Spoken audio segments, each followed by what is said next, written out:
90 seconds can change your life.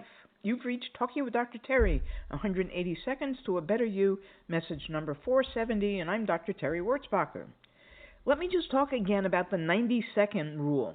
Understanding this should help you keep from having worry and anxiety that seemingly lasts forever. When an emotional trigger like anxiety, anger, or fear activates your brain, there's an intense surge of stress-related chemicals, but that surge only lasts about 60 to 90 seconds. After that, your body's physiological response naturally begins to return to baseline.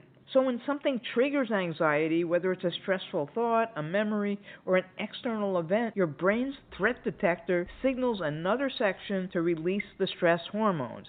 This creates a faster heartbeat, shallow breathing, tense muscles, sinking feeling in your stomach, and racing thoughts.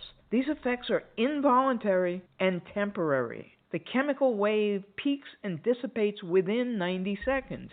If you don't feed it, your nervous system can calm down and move on. These emotions often feel prolonged, though, due to mental habits, replaying scenarios, overanalyzing, or reinforcing negative interpretations. By recognizing this pattern, it's possible to interrupt the cycle and regain control over your emotional responses. If you replay the event, overanalyze, or ruminate, you start the same 90-second cycle over again, and it makes the emotion feel prolonged. Set a timer for 90 seconds and allow yourself to fully experience the emotion. When the timer ends, remind yourself that the biological response has run its course and any lingering emotion that you're feeling now is being sustained by the thoughts you're entertaining, not the original trigger. When an emotion lingers beyond that 90 seconds, it's no longer just a reaction to the event, it's being sustained by the story that you've attached to it. The mind naturally tries to make sense of experiences,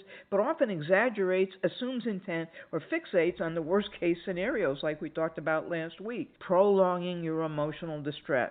For example, they ignored my text, they must be upset with me, can trigger anxiety. Another one, I stumbled during my presentation, everyone probably thinks I'm incompetent. That can fuel self-doubt. In both cases, the interpretation, not the event itself, creates the emotional distress.